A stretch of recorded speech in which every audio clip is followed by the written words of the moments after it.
She failed 1,000 times, then this happened. The girl in the broken house. Anaya Verma was born in a house made of mud, tin, and prayers. Her mother, Kusum, worked as a part-time cleaner in 3 houses. Her father, once a bus conductor, drowned in debt and alcohol until one night, he simply vanished. Anaya was 11. Their village, Chandrapur, was forgotten by both maps and ministers.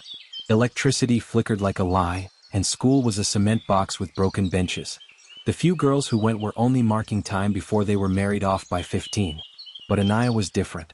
She talked to trees, debate with the wind.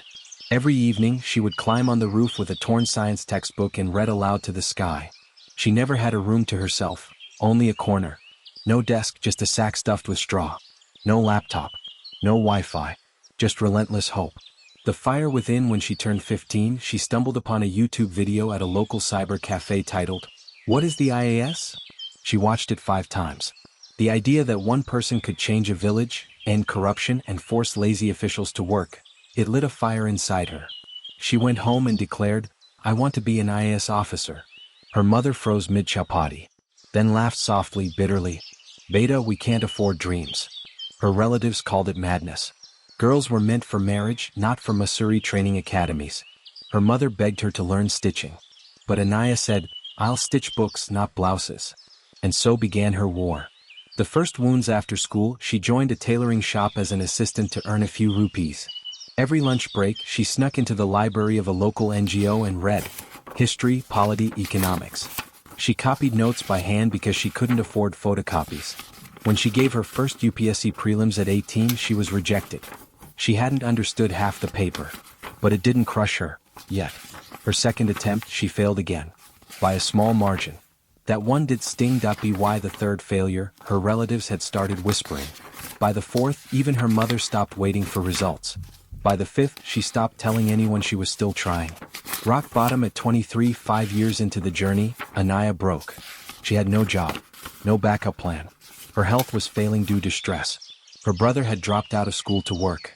Her mother was falling sick. And she was becoming invisible to the world. One evening, sitting by the riverbank, she thought of ending it. Just walking into the water and letting go.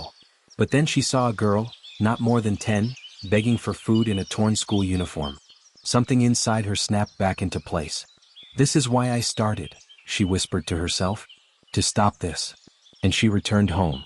Alive but different. The stranger months later, while volunteering at a small awareness camp, she met Mr. Arvind Rawat, a retired IAS officer turned social worker. He noticed the way she explained land rights to villagers. After the session, he walked up to her. "Where did you study?" Anaya looked down. "I didn't. Not formally." He smiled. "But you teach like a professor." He invited her to meet again. Over tea, she told him everything. Every failure, every rejection letter, every night she spent crying on a damp floor. He didn't laugh. He didn't pity. He just said, "Try one more time." But this time with help. The comeback. With Arvind Sir's guidance, Anaya enrolled in an online program. He paid her internet bills, got her a used smartphone, and introduced her to a group of aspirants like her. Every day was a battle against doubt. She woke up at 4 a.m., studied until her eyes bled words, practiced mock interviews aloud, corrected her diction, and wrote essays until her hands cramped. She learned to think like a policymaker, to write like a reformer, to believe like a fighter. She gave her 13th attempt with nothing left to lose. The day everything changed, it was a hot May morning when the UPSC results came out. Anaya didn't check the list. She couldn't. It was her younger brother who screamed her name. "Didi, rank 57. You did it." She fainted. When she woke up, the whole village was outside her hut, shouting, cheering, asking for selfies. News reporters came the next day. A Delhi newspaper called her the girl who refused to bow. And her mother, her eyes swollen with tears, held her face and whispered, "You did what I couldn't even dream." Beyond the badge, Anaya's training at LBSNA, Lal Bahadur Shastri Academy, was surreal. She'd never even worn formal shoes before. She learned diplomacy, disaster management, protocol. But what stayed with her most was this lesson: power doesn't make you a savior. It gives you the chance to be one. She returned to her state as a subdivisional magistrate, SDM, posted in a backward district. She shut down illegal child labor camps, started evening schools for dropout girls, launched a mobile library van called Pagli Express, laughing at the nickname villagers once gave her. Years later, she sits in her modest government office.